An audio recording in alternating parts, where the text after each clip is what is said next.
Today, if we could have order in the room.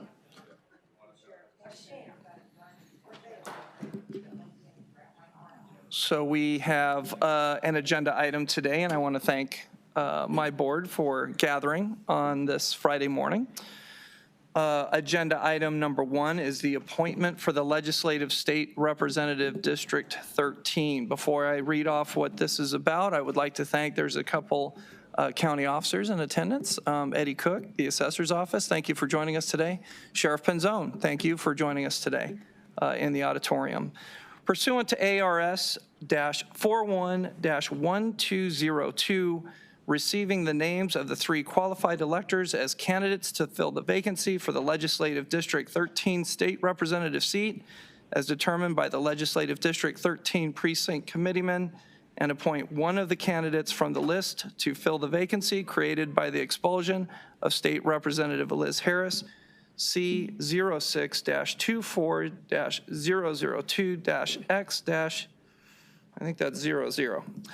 The 3 candidates named submitted by the district are Liz Harris, Julie Willoughby, and Steve Steele. So we're gathered here today for item number 1. Do I have a motion? Mr. Chairman. Yes, Supervisor Sellers. I appreciate the board's patience and support during this process. I believe we have completed our due diligence. Is that off? Yes, it was on. Oh, okay, sorry, I couldn't see it. I believe we have completed our due diligence regarding the candidates provided to the board by LD 13 Precinct Committeeman.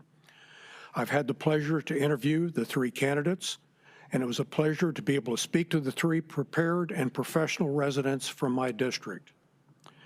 Each was asked to comment on issues I believe are important not only for the board, but every resident of our county. We discussed Proposition 400, which I think you all know I've worked on continuously, homelessness, water, and of course, elections. All the candidates provided thoughtful insight on these topics. Even though we have differing opinions on these issues, the conversations were considerate and cordial, and I thank all 3 for taking the time to meet with me. Now, on to the matter at hand. This board has a duty to appoint a person to serve as the representative for Legislative District 13 in the House of Representatives until the election in 2024. We always take this duty seriously and follow a process that includes background checks and interviews. We do this not to impede or slow an appointment, but to ensure the legislature and the residents can have confidence in the person selected to fill the vacant seat. This selection is a bit different because the House acted to remove a sitting member and thus created a vacancy. And the removed member was then selected to be on the list from which this board must select. In my discussions with Ms. Harris, she firmly believes her removal was improper and unlawful. I believe she has the right to pursue a remedy through any lawful means that may be available to her. I also believe that this board must consider the 46 votes from the Arizona House members who made a choice to create this vacancy. They read reports, heard testimony, and voted. This board was not a party to that process, but must give weight to an action that over 2/3 of the House members voted in favor of. Having considered all material provided and having the opportunity to meet with all 3 candidates, I move that the board consider the appointment of Julie Willoughby to serve the remainder of the term for the vacant Legislative District 13 Arizona House seat. Thank you, Jack. We have a motion. Do we have a second? Mr. Chairman, I second the motion. Thank you, Supervisor Galvin. Mr. Chairman? Yes, Supervisor Gallardo. Thank you. And first, I want to thank Supervisor Sellers for his work on this. These are never easy decisions. They're not. We've all had to be in the seat of having to evaluate great candidates and be able to try to select amongst the 3 and make a recommendation to this board. I have spoken to a couple of the candidates that have been nominated by the LD 13 residents or PCs, and I made it clear to those candidates that we probably aren't going to agree on a lot of policy that goes on at the Capitol, and that's all right. It's part of the process, agree to disagree. Nothing wrong with that. But there's one thing that we have to agree on, and that is our elections are safe, secure, accurate, transparent, that we put on here in Maricopa County with the help of thousands of volunteers and hard, dedicated workers, elections that are accurate, they are transparent, and they are solid. And we did that in 2020 and 2022. And if one of those three candidates would step up and tell the truth, I think as elected officials, as public figures, I think we have an obligation to do what we can to set the record straight, to tell the voters the truth.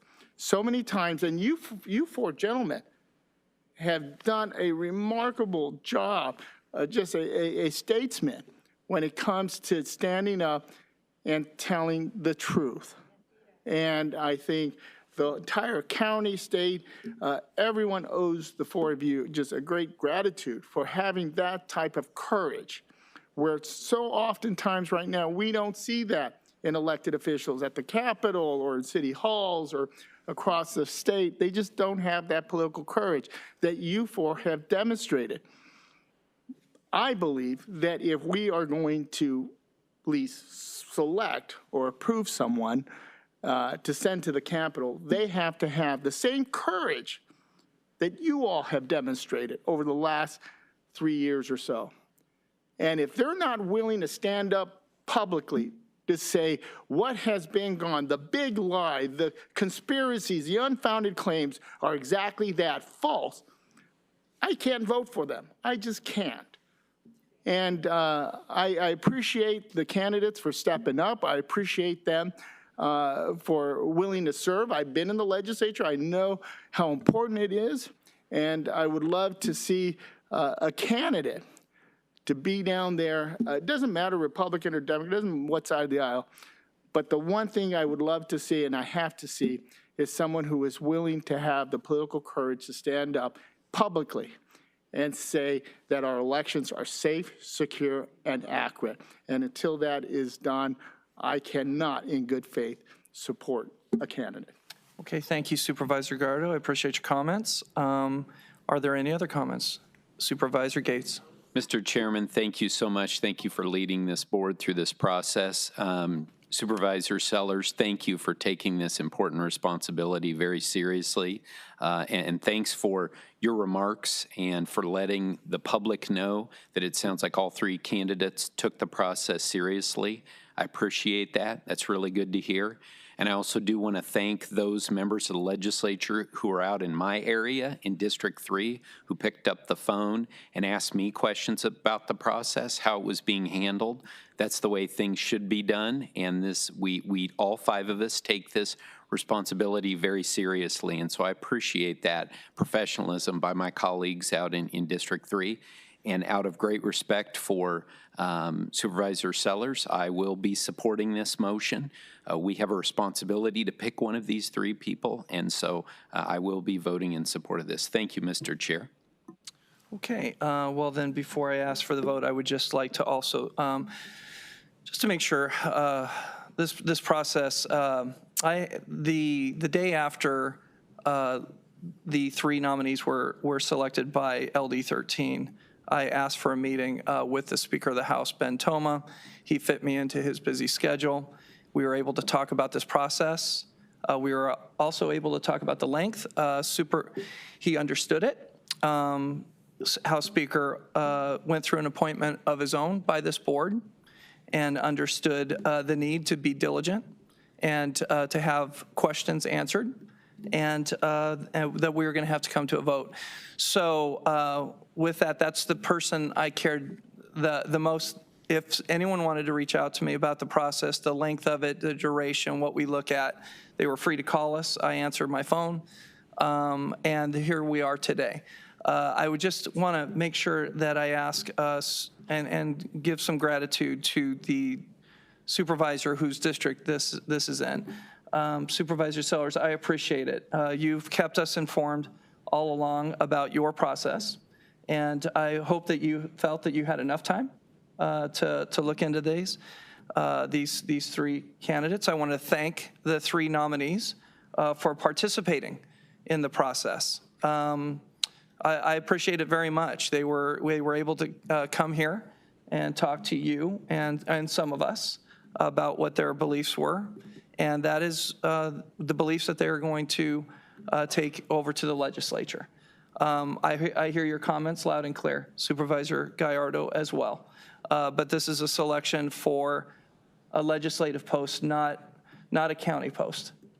So they can make those statements along with other legislators that believe or not believe in whatever their beliefs are, and then they make the laws of this great state.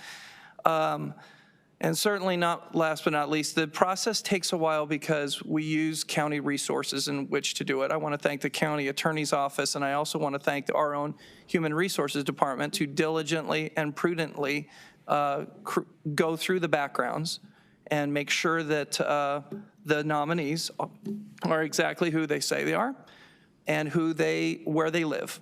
And I appreciate the human resources department to take that time. We're willing to stand by and let them have that time in order to do that so we can feel good about these picks.